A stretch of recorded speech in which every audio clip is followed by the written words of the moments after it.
భద్రాద్రి కొత్తగూడెం జిల్లా అశ్వారావుపేట మండలంలో మంత్రి తుమ్మల నాగేశ్వరరావు పర్యటించారు. గండిపడిన పెద్దవాగు ప్రాజెక్టును మంత్రి తుమ్మల సందర్శించి ఆయకట్టు రైతులతో మాట్లాడారు. కొత్తూరు గ్రామానికి చెందిన మురళి విద్యుత్ షాక్తో మృతి చెందడంతో ఆ కుటుంబాన్ని మంత్రి తుమ్మల ఓదార్చారు. ఈ పర్యటనలో భాగంగా మంత్రి గుమ్మడవల్లి ప్రభుత్వ కాలేజీలో అధికారులతో సమీక్ష నిర్వహించారు. ఈ కార్యక్రమానికి హాజరు కాని అధికారులపై మంత్రి మండిపడ్డారు.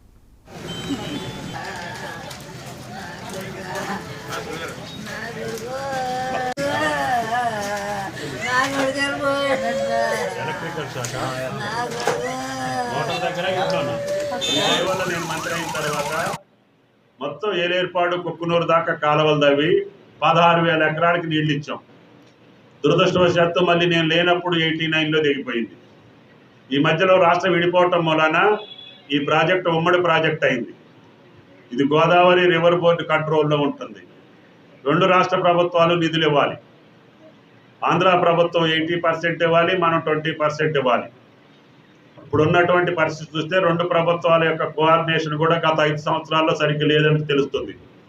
వీళ్ళు అడిగినటువంటి పైసలు ప్రభుత్వాలు ఇవ్వకపోవటం, మెయింటెనెన్స్ కరెక్ట్గా చేయకపోవటం, అధికారుల నిర్లక్ష్యం కూడా ఉందని చెప్పి రైతులు చాలామంది చెబుతున్నారు. సరే, కలెక్టర్ గారు క్షుణ్ణంగా ఆలోచించి దాని మీద ఎవరి పొరపాటు, అధిక వర్షం వచ్చిన మాట కరెక్టే, దాని తర్వాత ఎక్కువ వరద వచ్చిన మాట కూడా కరెక్టే. కానీ ముందు జాగ్రత్తలు తీసుకొని ముందు రోజు నుంచే ప్రాజెక్టు మొత్తం కూడా గేట్లు 3 ఎత్తేసి ఫ్రీ ఫ్లో పెట్టి డిప్లీట్ చేసి ప్రాజెక్టు ఖాళీ పెట్టి ఇంత ప్రమాదం జరగదనేది నిపుణులు చెప్తున్నారు, పెద్దలు చెప్తున్నారు.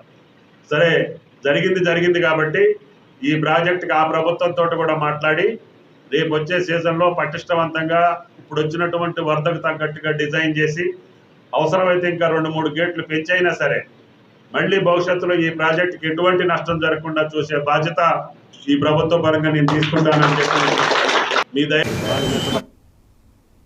వరదల్లో ఇల్లు నీట మునిగిన కుటుంబాలకు బియ్యం, కూరగాయలు, నిత్యావసరాలు అందించాలని ఆదేశించారు.